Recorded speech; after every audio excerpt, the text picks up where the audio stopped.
자, 오늘 성경 봅니다. 성경 사도행전 10장입니다.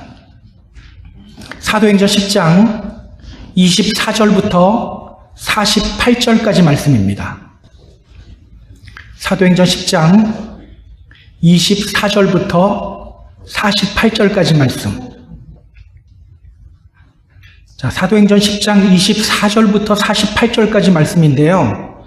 지금 우리가 한 목소리로 함께 읽을 부분은 44절부터 48절입니다. 나머지 부분은 그때그때 함께 읽도록 하겠습니다. 자, 44절부터 48절까지 말씀 한 목소리로 읽습니다. 베드로가 이 말을 할 때 성령이 말씀 듣는 모든 사람에게 내려오시니 베드로와 함께 온 할례 받은 신자들이 이방인에게도 성령 부어주심으로 말미암아 놀라니 이는 방언을 말하며 하나님 높임을 들음이러라. 이에 베드로가 이르되 이 사람들이 우리와 같이 성령을 받았으니 누가 능히 물로 세례 베풀물 그 말이요 하고 명하여 예수 그리스도의 이름으로 세례를 베풀라 하니라. 그들이 베드로에게 며칠 더 머물기를 청하니라. 아멘.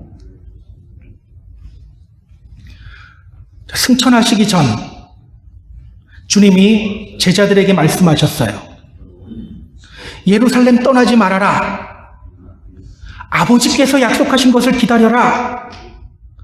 너희는 몇 날이 못되어 성령으로 세례를 받을 것이다. 그리고 이어서 이렇게 말씀하셨죠. 성령이 너희에게 임하시면 너희가 권능을 받고 예루살렘과 온 유대와 사마리아와 땅 끝까지 이르러 내 증인이 될 것이다. 그 말씀대로 제자들은요, 며칠이 못 돼서 성령으로 세례를 받았어요. 예루살렘에서. 자, 이 사건을 오순절 성령 강림 사건이라고 말합니다. 오순절 성령 강림 사건. 사도행전을 통틀어 가장 중요한 사건이에요. 사실 저는요, 성경을 통틀어 가장 중요한 사건이라고 생각해요. 오순절 성령 강림 사건. 그런데요, 이 오순절 성령의 역사는요, 예루살렘에서 멈추지 않았죠. 이어서 사마리아 사람들에게도 나타났어요. 빌립이 사마리아로 가서 복음 전했고, 사마리아에도 주님의 교회가 세워졌어요. 그 소식 듣고 베드로와 요한이 사마리아로 갔습니다. 그리고 사마리아 사람들을 위해 성령 받기를 기도했어요. 성경은 이렇게 말합니다. 이에 두 사도가 그들에게 안수함에 성령을 받는지라. 이에 두 사도가 그들에게 안수함에 성령을 받는지라. 사마리아 사람들에게도 이 오순절 성령의 역사가 나타난 거죠. 오늘 이 오순절 성령의 역사가 이방인들에게도 나타나요. 예루살렘에서 유대인들에게 임했던 그 성령의 역사가 사마리아 사람들에게 임했고요. 이어서 이방인들에게도 일어납니다. 오늘 본문은요, 이방인들에게 임한 오순절 성령의 역사를 다루고 있습니다. 하나님이 고넬료를 부르셨죠. 그는 로마 군인이에요. 이방인이에요. 하나님이 그런 그에게 말씀하셨어요. 지금 사람들을 요바로 보내서 베드로라 하는 시몬을 초청해라. 그리고 하나님은 또 베드로를 설득하셨어요. 고넬료가 보낸 사람들과 함께 가이사랴로 가라고 말씀하셨어요. 결국 베드로는 가이사랴로 갑니다. 그리고 오늘 드디어 고넬료와 그의 친척들과 그의 친구들도 성령 충만을 받게 됩니다. 드디어 이방인들에게도 오순절 성령의 역사가 일어나게 된 거예요. 자, 오늘 본문을 통해서 성경이 우리에게 전하는 메시지가 뭘까요? 함께 확인해 보도록 하겠습니다. 자, 본문으로 들어갈게요. 24절 보시기 바랍니다. 자, 오늘 보면 24절 같이 읽습니다. 이튿날 가이사랴에 들어가니 고넬료가 그의 친척과 가까운 친구들을 모아 기다리더니, 베드로는요 사람들과 함께 가이사랴를 향해 길을 떠났어요. 지난주에 우리가 확인했었죠. 베드로 혼자만 가이사랴로 갔나요? 그렇지 않아요. 자, 앞절인 사도행전 10장 23절 보면요 이렇게 말합니다. 이튿날 일어나 그들과 함께 갈새 욥바에서 온 어떤 형제들도 함께 가니라. 욥바에서 온 어떤 형제들도 함께 갔다. 욥바에 있는 믿음의 형제들도 베드로와 함께 가이사랴로 갔어요. 몇 명이나 갔을까요? 몇 명이나 갔을까? 자, 사도행전 11장 12절 보면요 베드로가 나중에 고넬료의 집에 방문했던 것을 예루살렘에 있는 성도들에게 설명하는 장면이 나와요. 베드로가 이렇게 말합니다. 성령이 내게 명하사 아무 의심 없이 함께 가라 하심에 이 6 형제도 나와 함께 가서 그 사람의 집에 들어갔다. 이 6 형제도 나와 함께 그 사람의 집에 들어갔다. 몇 명이 베드로와 함께 갔습니까? 6명. 6명. 이들이요 나중에 오늘 일어난 사건의 증인 역할을 톡톡히 수행하게 될 거예요. 자, 베드로가 사람들과 함께 가이사랴에 도착했어요. 그때 고넬료의 집에서는 어떤 상황이 펼쳐지고 있죠? 자, 성경은 이렇게 말합니다. 고넬료가 그의 친척과 가까운 친구들을 모아 기다리고 있었다. 고넬료가 그의 친척과 그의 가까운 친구들을 모아놓고 기다리고 있었다. 고넬료는요 이미 그의 친척들과 가까운 친구들을 다 불러 모아놓고 기다리고 있어요. 베드로가 도착한 다음에 친구들과 친척들 불러도 되잖아요.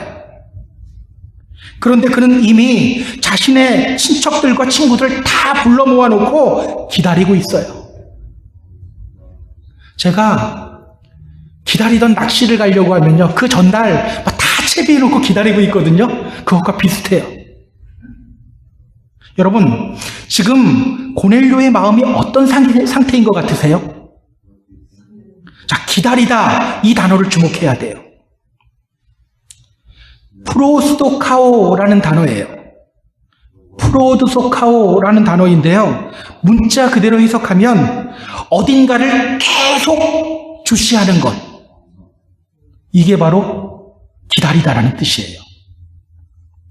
anticipate 또는 look forward to. 누군가를 손꼽아 기다리는 것. 이것을 뜻해요. 누군가를 손꼽아 기다리는 것. 누가복음 8장 40절을 보면요 이런 표현이 있어요. 예수께서 돌아오심에 무리가 환영하니 이는 다 기다렸음이니라.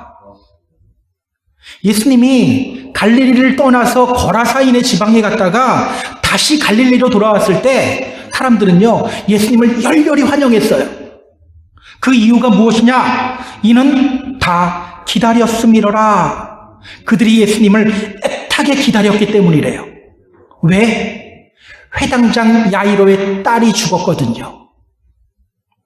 여기에 사용된 기다리다가 바로 프로스도카오예요.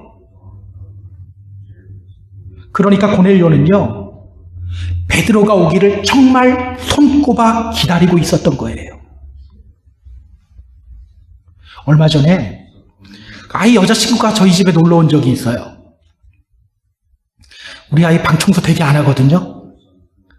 청소해라 해도 안 해요. 근데 어느 날 갑자기 자기가 알아서 방 청소를 하기 시작하는 거예요. 그리고는요 계속 문 밖에 나와서 밖을 보면서 서성거려요. 제가 그 아이를 보면서 한마디 했습니다. 올 때 되면 오겠지. 그런데도요, 아이는 계속 나와서 집 밖을 봐요. 그러다 급기야는 밖에 나가서 기다리는 거예요. 아마 고넬료도요, 이렇게 기다리고 있었을 거예요. 언제 도착하려나? 집 밖으로 나가서 먼 곳을 응시하기도 하고, 또 몇 걸음 더 나아가서 또 먼 곳을 응시하기도 하고, 언제 오지? 언제 오지? 벌써 친척들과 친구들 다 불러 모아놨어요. 여러분, 고넬료의 기대와 설레임이 느껴지시나요? 지금 고넬료는요, 큰 기대와 설레임을 가지고 베드로를 기다리고 있어요. 다음 절을 보면요, 그가 무엇을 기대하며 기다렸는지가 더 자세히 나와요. 단순히 베드로였을까? 25절 보세요. 자, 25절 같이 읽습니다. 마침 베드로가 들어올 때에 고넬료가 맞아 발 앞에 엎드려 절하니. 드디어 베드로가 고넬료의 집에 도착했죠. 그때 고넬료가 어떤 행동을 하는지를 주목해야 합니다. 자, 어떤 행동을 하죠? 고넬료가 맞아 발 앞에 엎드려 절하니. 고넬료가 발 앞에 엎드려 절하니. 베드로를 만난 그는요, 먼저 달려나가서 베드로의 발 앞에 엎드려 절을 해요. 고넬료는요, 당시 세계를 지배하고 있는 로마의 장교입니다. 그에 비해 베드로는요, 정말 아무것도 아닌 사람이에요. 그런데 지배국의 장교인 고넬료가 식민지의 백성인 베드로의 발 앞에 바짝 엎드려 절을 해요. 굳이 이렇게까지 하지 않아도 돼요. 그냥 정중하게 맞이해도 됩니다. 그러나 그는 문 밖으로 먼저 달려나가요. 그리고 베드로의 발 앞에 바짝 엎드려 절을 해요. 여러분, 이렇게 행동하는 고넬료의 모습이 어떻게 보입니까? 자, 이런 고넬료를 보면서 이렇게 말하기도 해요. 고넬료는 영적인 권위를 높이는 사람이었다. 비록 자신이 지배국 로마의 장교이지만 하나님 말씀을 전하는 베드로를 더 높이 평가하고 있다. 그는 정말 겸손한 사람이었다. 물론 그렇게 볼 수도 있어요. 그런데 저는요, 그렇게만 보지 않아요. 제가 볼 때는요, 겸손 그 이상이에요. 겸손 그 이상이에요. 발 앞에 엎드려 절하다, 이 표현을 주목해야 합니다. 발 앞에 엎드려 절하다, 절하다, 이게 피프토라는 단어예요. 피프토, 이 단어는요, 종이 주인의 발 앞에 엎드리는 것을 뜻하는 단어입니다. 그리고 이 단어는요, 인간이 하나님께 경배하는 것을 묘사할 때 사용되는 단어예요. 동방 박사들이 아기 예수께 찾아와서 경배했죠. 그때 쓰인 단어가 바로 이 피프토라는 단어예요. 이게 단순히 겸손이 아니죠. 경배예요. 겸손이 아니에요. 경배예요. 지금 고넬료는요, 하나님 맞이하듯이 베드로를 맞이하고 있는 거예요. 하나님 맞이하듯이. 그래서 26절을 보면요, 베드로가 그를 향해 이렇게 말합니다. 베드로가 일으켜 이르되 일어서라, 나도 사람이라 하고. 자신의 발 앞에 엎드리는 그 고넬료를 일으키면서 베드로가 말하는 거예요. 일어서세요, 나도 사람입니다. 베드로가 왜 이렇게 말했을까요? 고넬료가 마치 자신을 하나님처럼 대접하기 때문이에요. 예전에 그가 성전 미문에 앉아있던 그 앉은뱅이를 고쳤을 때 사람들이 베드로를 주목했었죠.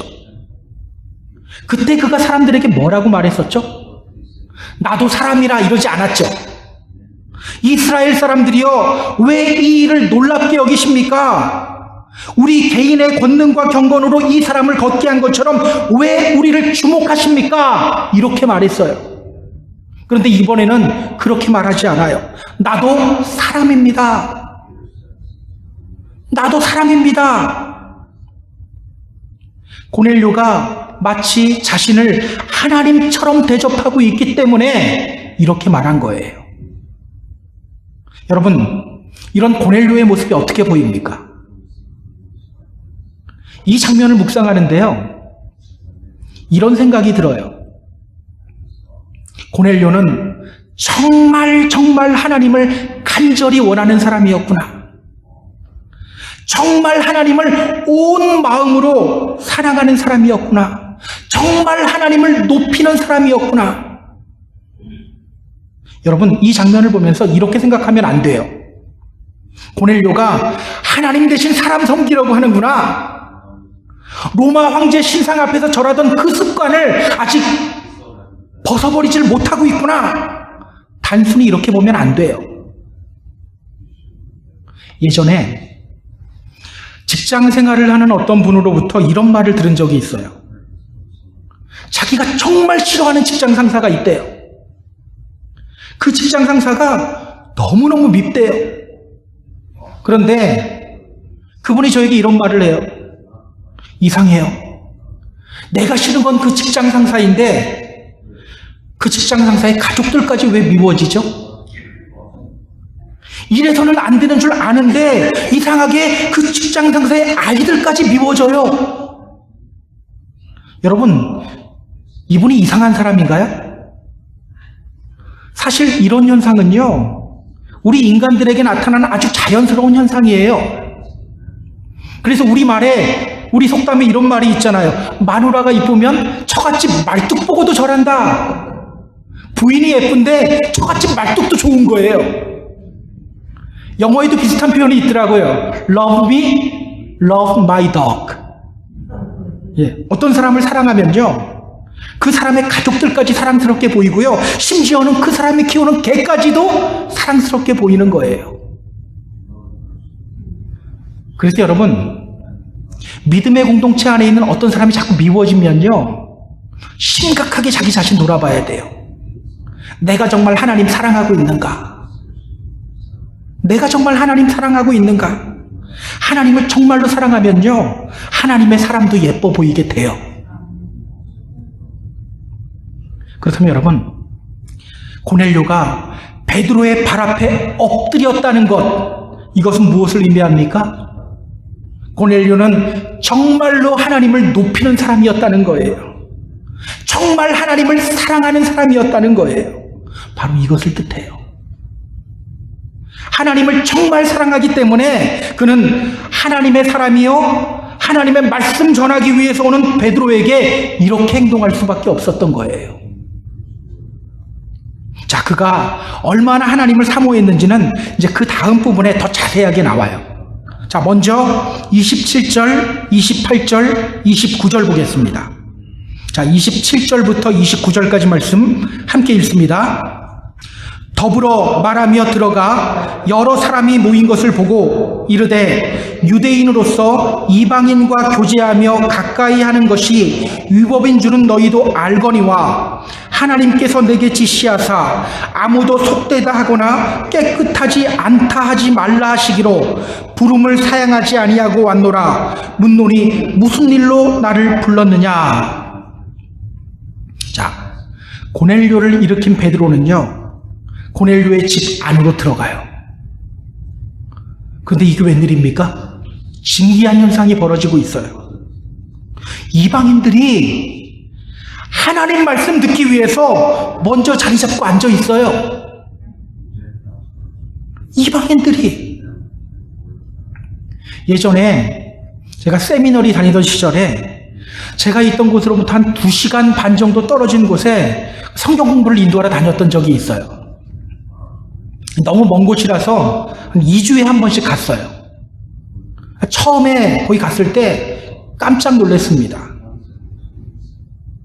사람들이 성경 공부하기 위해서 이미 자리 잡고 앉아 있는 거예요. 그때 제가 목사가 아니라 전도사였거든요. 전도사가 인도하는 그 성경 공부가 뭐라고 거기에 사람들이 먼저 앉아서 기다리고 있었던 거예요. 그때 그 모습을 보면서 깜짝 놀랐던 기억이 있어요. 아마 베드로도 깜짝 놀랐을 거예요. 아니, 이 이방인들이 하나님 말씀 듣기 위해 이렇게 먼저 모여 있다고? 이 이방인들이? 자, 그들을 보며 베드로가 말합니다. 저는 유대인입니다. 우리 법에 의하면 이방인과 교제하며 가까이 하는 것, 이거 위법입니다. 그런데 하나님께서 저에게 말씀하셨습니다. 아무도 속되다 하거나 깨끗하지 않다 하지 말라. 그리고 나를 이곳에 보냈습니다. 당신들은 무슨 일로 나를 불렀습니까? 자, 베드로가 그들에게 뭐라고 묻는지를 잘 봐야 됩니다. 무슨 일로 나를 불렀습니까? 무슨 일로 나를 불렀습니까? 이상하지 않나요? 고넬료가 자신을 왜 불렀는지 베드로가 모릅니까? 자, 사도행전 10장 22절 보세요. 자, 베드로가 요빠에 있을 때 고넬료가 보낸 사람들에게 이렇게 물었어요. 너희가 무슨 일로 왔느냐? 그때 그 사람들이 이렇게 대답합니다. 백부장 고넬료는 의인이요 하나님을 경외하는 사람이라 유대 온 족속이 칭찬하더니 그가 거룩한 천사의 지시를 받아 당신을 그 집으로 청하여 말을 들으려 하느니라. 당신을 그 집으로 청하여 뭐를? 말을 들으려 하느니라. 분명 베드로는요, 그들이 하나님의 말씀 듣기 위해서 자신을 불렀다는 것 알고 있어요. 그런데 그들에게 물어요. 무슨 일로 나를 불렀습니까? 알면서도 물은 거예요. 그는 왜 알면서도 물었을까요? 왜일까요? 예수님도요, 이런 방식으로 물었던 적이 있어요.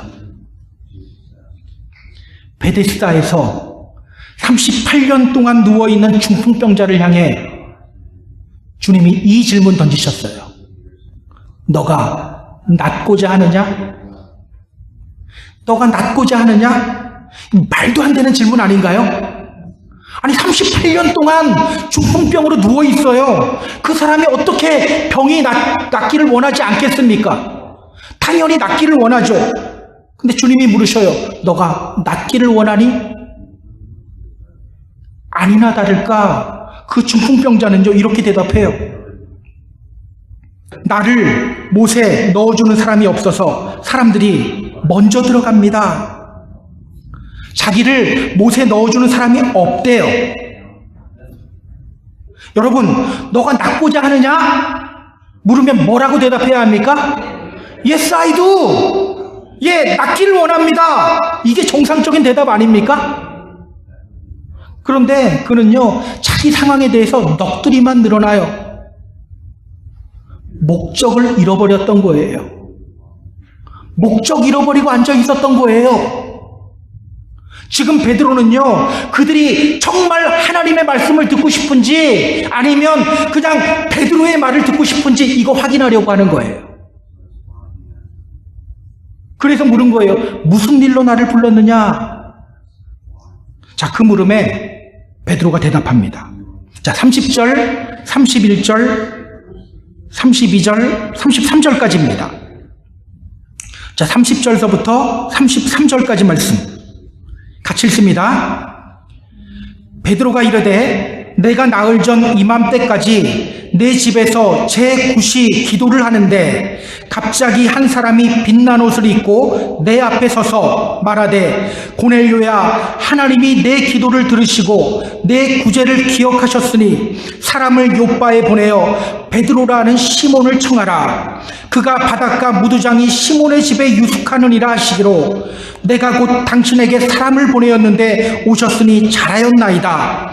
이제 우리는 주께서 당신에게 명하신 모든 것을 듣고자 하여 다 하나님 앞에 있나이다. 무슨 일로 나를 불렀습니까? 이 물음에 고넬료가 대답해요.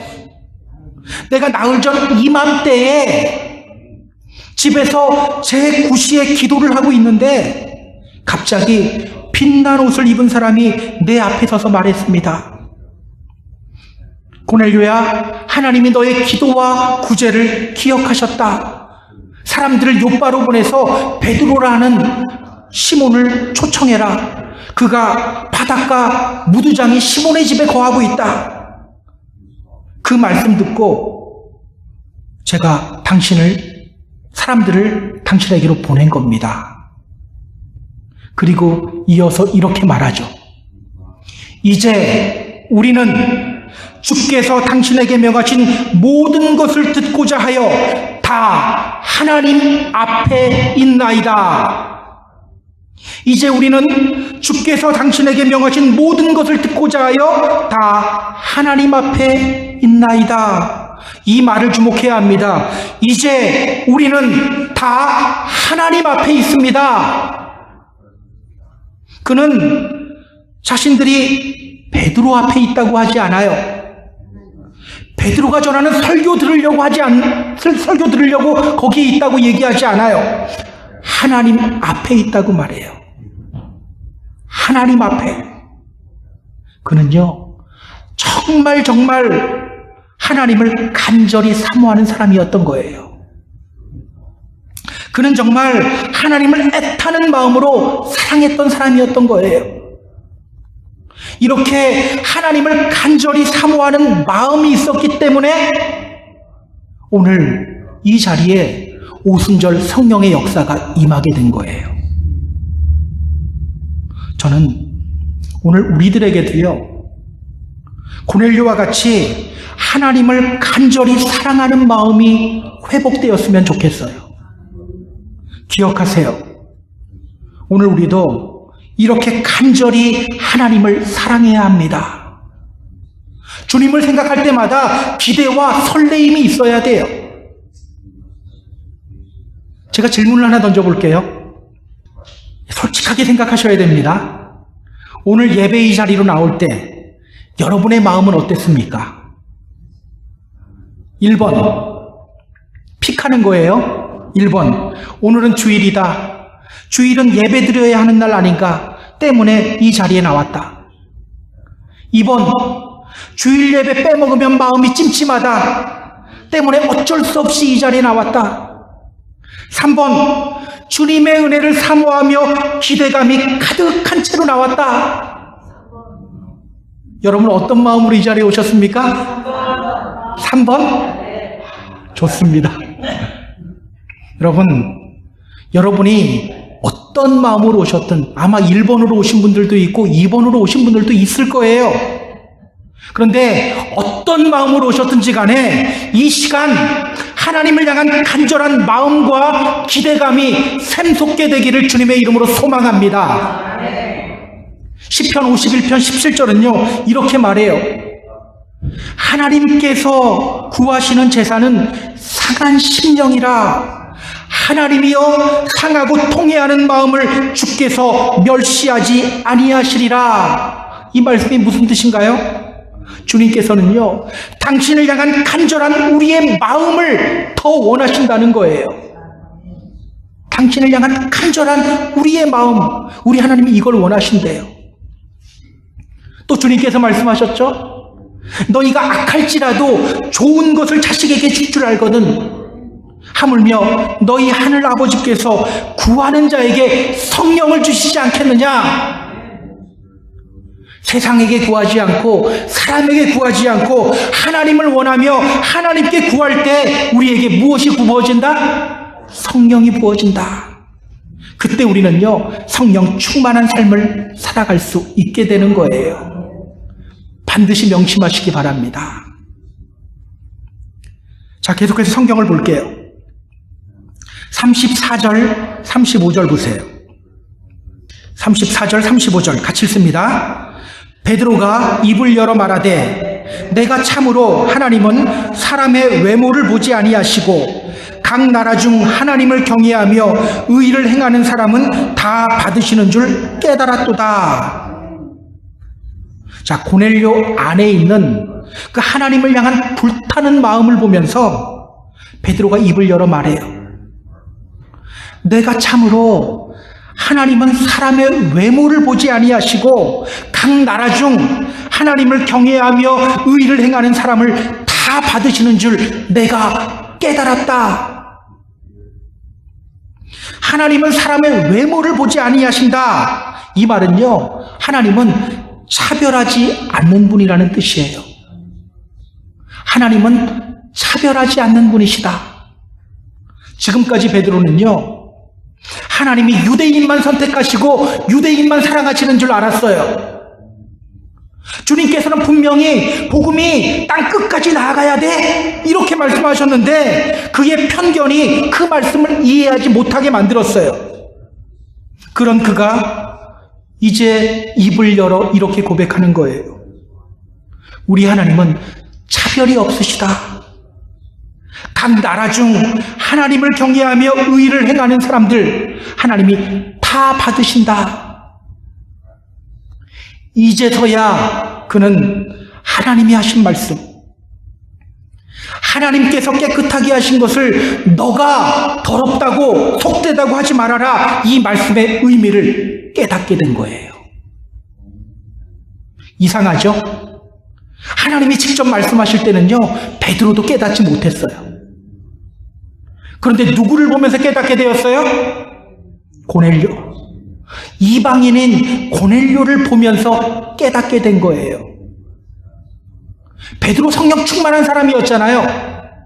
그가 안수하면요, 사람들이 성령 충만을 받고 막 방언이 터지고 그랬어요.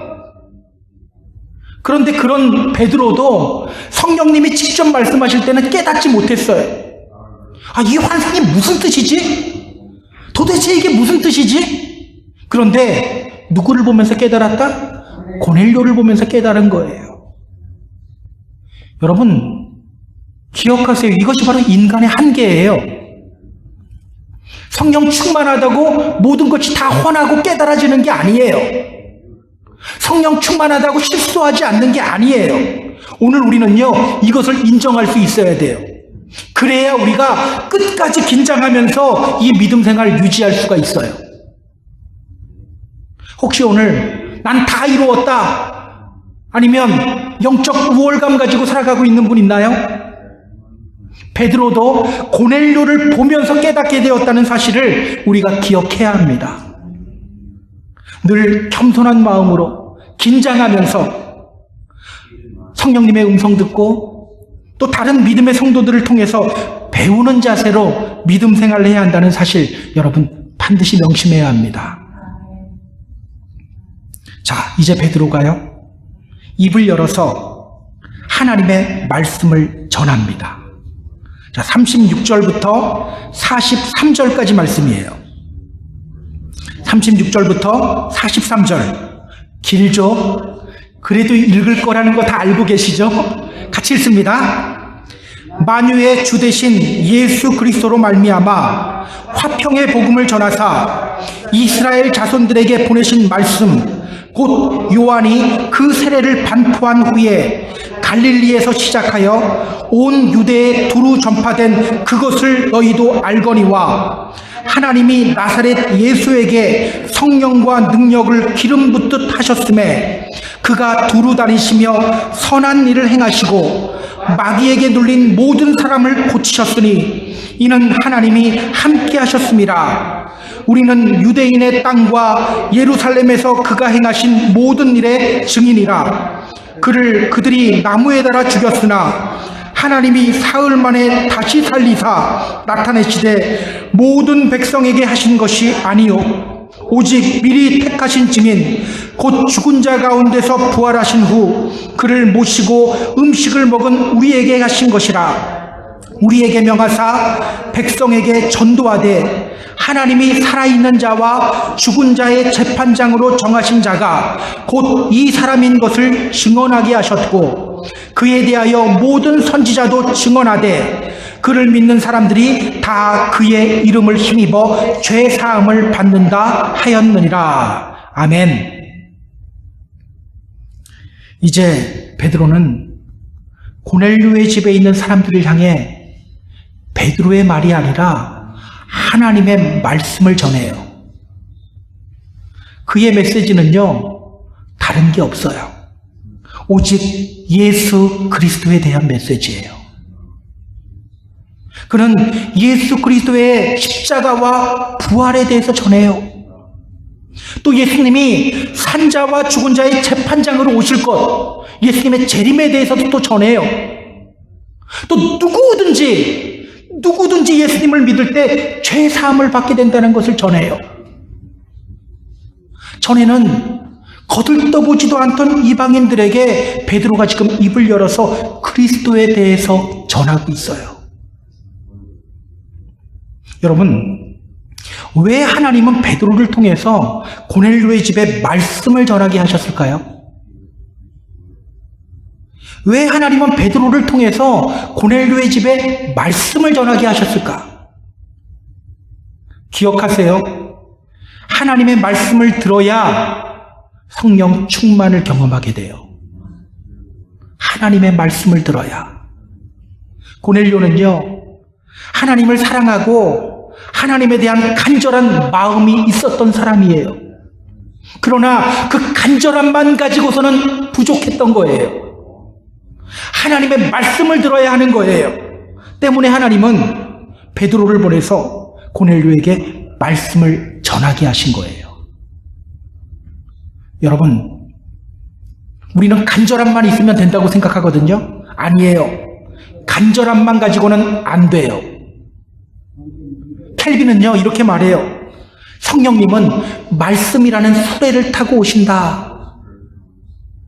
성령님은 말씀이라는 수레를 타고 오신다. 말씀을 들어야 돼요. 그냥 말이 아니에요. 그냥 이 사람 저 사람이 하는 말이 아니에요. 그리스도에 대한 말씀을 들어야 되는 거예요. 예수님이 전하신 진리의 말씀을 들어야 합니다. 그 말씀을 마음으로 받아들일 때 성령 충만함의 역사가 나타나게 됩니다. 자, 그들이 말씀 들을 때 어떤 일이 일어나는지 우리 확인해 볼까요? 44절부터 48절까지 말씀 같이 읽습니다. 베드로가 이 말을 할 때 성령이 말씀 듣는 모든 사람에게 내려오시니 베드로와 함께 온 할례 받은 신자들이 이방인에게도 성령 부어주심으로 말미암아 놀라니 이는 방언을 말하며 하나님 높임을 들음이러라. 이에 베드로가 이르되 이 사람들이 우리와 같이 성령을 받았으니 누가 능히 물로 세례 베품을 금하리요 하고 명하여 예수 그리스도의 이름으로 세례를 베풀라 하니라. 그들이 베드로에게 며칠 더 머물기를 청하니라. 자, 오늘 성경은 말합니다. 베드로가 말씀을 전할 때 성령이 말씀 듣는 모든 사람들에게 내려오셨다. 베드로가 무엇을 전할 때? 말씀을 전할 때 성령이 무엇을 듣는 사람들에게? 말씀 듣는 사람들에게 내려오셨다. 성령님이 말씀을 듣는 고넬료와 고넬료의 친척들과 고넬료의 친구들에게 임해요. 그리고 또 성경은 이렇게 말해요.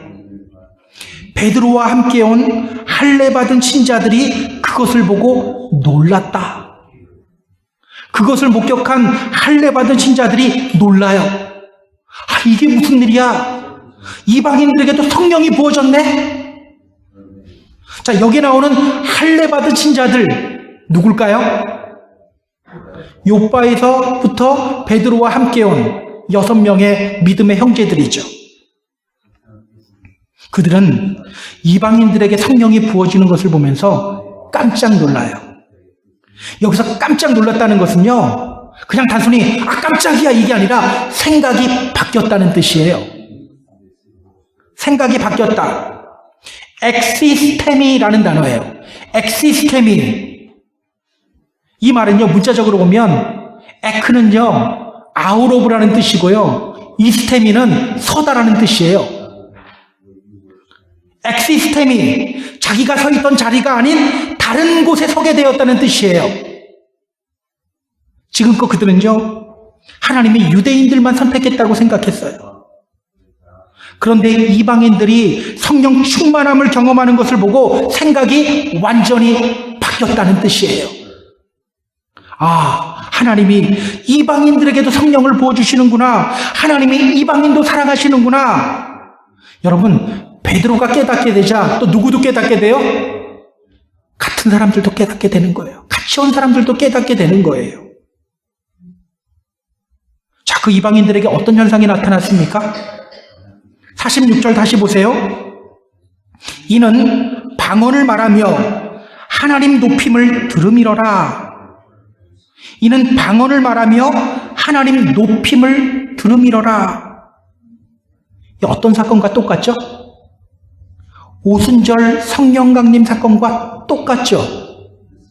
우리 확인해 볼까요? 사도행전 2장 4절 확인해 보세요. 사도행전 2장 4절. 제가 읽어드릴게요. 그들이 다 성령의 충만함을 받고 성령이 말하게 하심을 따라 다른 언어들로 말하기를 시작하니라. 당시 예루살렘에 있던 제자들은요, 성령 충만을 받고 방언으로 말하기 시작했어요. 그리고 그것을 보며 사람들은 당황하며 이렇게 말하죠. 사도행전 2장 11절 마지막 부분에 나와요. 우리가 다 우리의 각 언어로 하나님의 큰 일을 말함을 듣는도다. 오늘 사건과 똑같은 사건이죠. 그 오순절 성령의 역사가 오늘 이방인들에게도 나타났어요. 예루살렘에서 유대인들에게 나타났던 그 오순절 성령의 역사가 이어서 사마리아 땅에 나타났고요. 이제는 이방인에게도 나타난 거예요. 다시 한번 말씀드립니다. 하나님을 사랑하는 간절한 마음만 가지고서는요, 부족해요. 말씀을 들어야 돼요. 말씀을 믿고 받아들여야 돼요. 그러면 그때 말씀이 역사를 하는 거예요.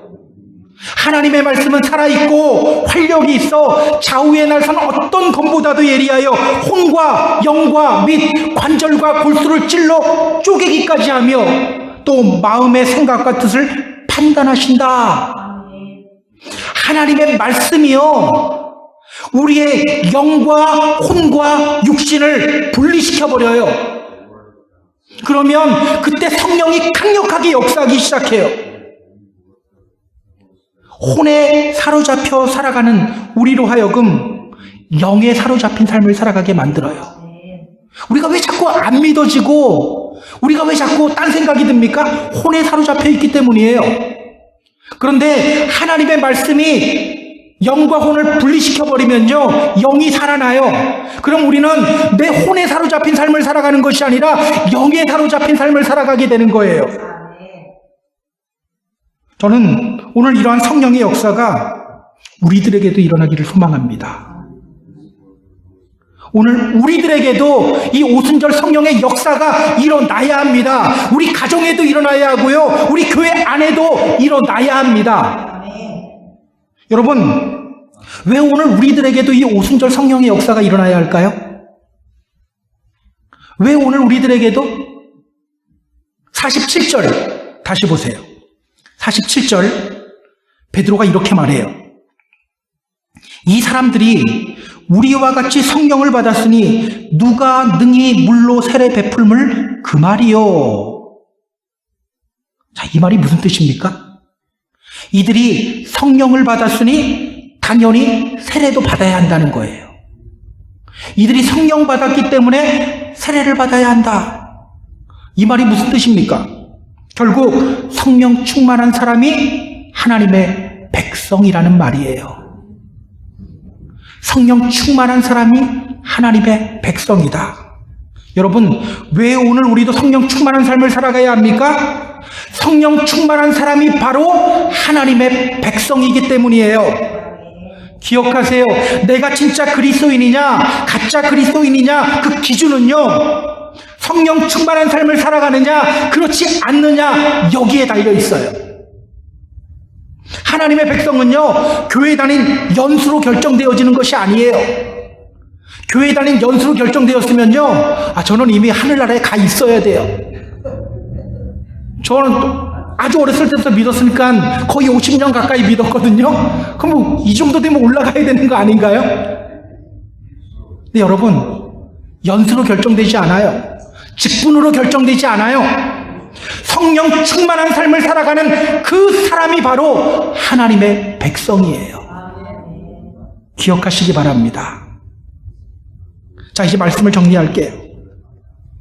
사랑하는 펜사콜라 하나님교회 성도 여러분, 오늘 오순절 성령의 역사가 고넬료의 집에서만 일어난 것이 아니라 우리의 각 가정 안에서도 일어나게 되기를 주님의 이름으로 소망합니다. 우리 교회 안에서도 또 이 땅의 모든 교회들 안에서도 일어나게 되기를 주님의 이름으로 소망합니다. 하나님을 향한 기대와 설레임을 회복하시기 바랍니다. 또 말씀을 들으며 말씀 속으로 들어가는 싸움을 싸우시기 바랍니다. 성령님이 역사하게 될 거예요. 그 성령님이 우리를 살리고 우리 가정을 살리고 또 우리 교회에 생명을 불어 넣어 주실 겁니다. 이런 복된 경험을 하게 되는 저와 여러분 다 되기를 주님의 이름으로 축복합니다. 그러므로 말미암아 생명력 있는 삶을 살아가는 저와 여러분 다 되기를 다시 한번 주님의 이름으로 축복합니다.